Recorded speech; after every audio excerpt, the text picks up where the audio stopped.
पूज्यं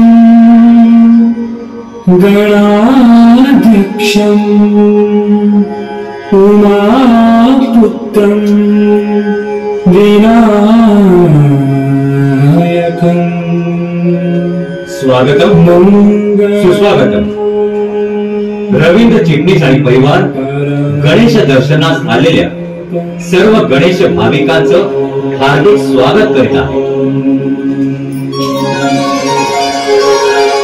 आनंद दिनांक 3 ऑक्टोबर 2024 चा दिवस प्रत्येक मराठी माणसाच्या आयुष्यात आनंदाची लाट घेऊन आला। फटाके फुटले, पेढे वाटले, सगळेच खुश। आमच्या मराठी भाषेला अभिजात भाषेचा दर्जा प्राप्त झाला।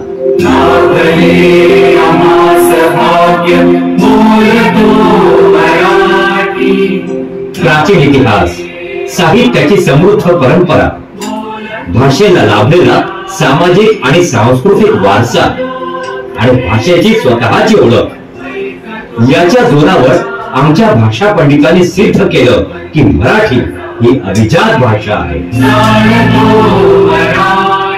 रायगड जिल्ह्यातल्या अक्षी आणि नाणे घाटात सापडलेल्या प्राचीन शिलालेखावरून आम्ही पटवून दिलं की मराठी भाषेला प्राचीन वारसा लाभलेला आहे, अगदी पुराव्यानिशी। पण हा आनंद क्षणभंगुर ठरणार नाही ना, कारण आमच्या तेव्हाच्या आणि आत्ताच्या मानसिकतेत जमीन आसमानाचा फरक पडला।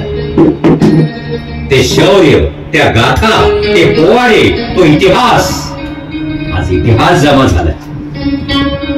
कारण 21व्या शतकाच्या प्रारंभी सोशल मीडिया नामक व्हायरस लोकांच्या मोबाईल मध्ये शिरला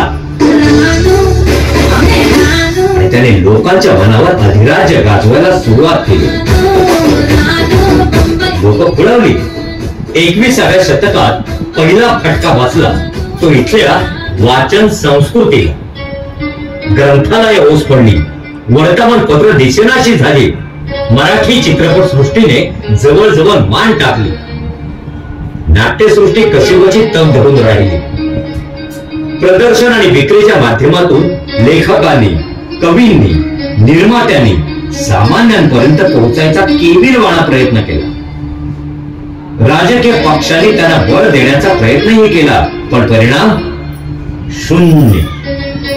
ज्यांच्या निवड असण्यामुळे मराठी भाषा समृद्ध झाली असे कितीतरी ग्रंथ, वेद, पौराणिक आणि ऐतिहासिक पुस्तकं, नाटकं आज दिसेनाशी झाले।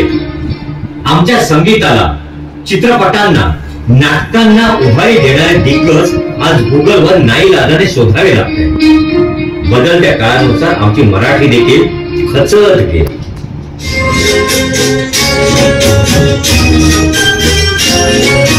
इतर भाषिकांनी मात्र जात दाखवायला सुरुवात केली। पण हे असं का? मराठीचा वाढता प्रभाव यांना का नकोय? महाराष्ट्रात राहून मराठमोळे सण कसे साजरे करायचे हे आता आम्हाला इतर शिकवलं। राष्ट्रपुरुषांच्या जयंत्या किती दिवस साजऱ्या करायच्या याचे धडे आम्हाला बाकीचे देणार। आम्ही आमच्या घरात मांसाहार करायचा की नाही हे तुम्ही आम्हाला शिकवणार। अरे पण तुम्ही कोण आम्हाला नीतिमत्ता शिकवणारे? कालपर्यंत शेजारी म्हणून राहिला, पण आज चेंडू तुमच्या पोटात पडला एवढा माज। साले आमचे फितूर, त्याला आम्ही तरी काय करणार? स्वतःला शिक्षण सम्राट म्हणवतात, पण बंद पडणाऱ्या मराठी शाळांकडे पाठ फिरवून उभे आहेत। UPSC, MPSC मधला मराठी टक्का फुटतो याला। तिथे त्यांना त्यांचेच चेले चपाटे हवे।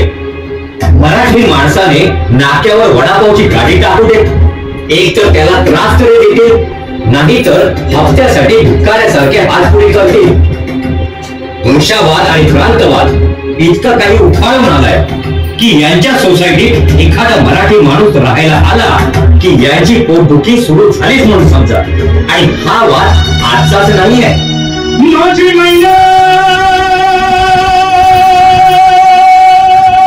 मराठी भाषिक लोकांच्या अस्मितेच्या आणि हक्कांसाठी लढल्या गेलेल्या संयुक्त महाराष्ट्राच्या चळवळीपासून हा भाषावाद फोफावला. महाराष्ट्राचे लचके तोडून गुजरात आणि कर्नाटकाने पळवलेले महाराष्ट्राचे प्रांत पुन्हा कधी महाराष्ट्राला मिळणार यावर सगळेच मुख घेऊन गप्प आहे. नोकरी धंद्यासाठी मराठी माणूस जर संक्रमित झाला नसता तर हा वाद उद्भवला नसता. हिंदीतून बोला म्हणून कोणीही कुणावर सक्ती केली नसती. दुकानांच्या पाट्या मराठीतच हव्यात यासाठी हातात दगड घ्यावा लागला नसता. अहो, दादागिरी करून एक वेळ मराठी माणसाला वाचवता येईल, मराठीला नव्हे. माझ्या मराठी मातीचा या भाषेचा थाट मराठी अधीर आणि कोंकणी घाटी. शब्दोच्चाराची खोटी शत्रूला वाटते भीती. शाहीर अमर शेखांच्या शब्दात सांगायचं झालं की माझी ही माय मराठी अशी काही लवते की धारदार शस्त्रालाही पुरून होते. आता आमचं एकच काम, ज्या साहित्यिकांनी, इतिहासकारांनी, कलावंतांनी, विद्वानांनी, संशोधकांनी अभिजात मराठी भाषेसाठी अहोरात्र मेहनत घेतली, त्या मराठी भाषेला पुन्हा एकदा श्रेष्ठत्व प्राप्त करून द्यायचे. त्यासाठी आम्हाला शासनाची संमेलनं नको, पुरस्कार नको, देणग्या नको की शिष्यवृत्त्याही नको, तर तीच शासकीय मदत मराठी शाळांच्या संवर्धनासाठी वापरा. त्याच मदतीतून ग्रंथालय उभारा, वाचन संस्कृतीला प्रोत्साहन द्या. मराठ्यांचा इतिहास चित्रपटातून मांडून निर्मात्यांचे गल्ले भरण्यापेक्षा तोच रंजक इतिहास आवडीनं वाचणारी पिढी घडवा, शिक्षक घडवा, संस्कार घडवा. आणि हो, आमच्याशी मराठीतूनच बोला.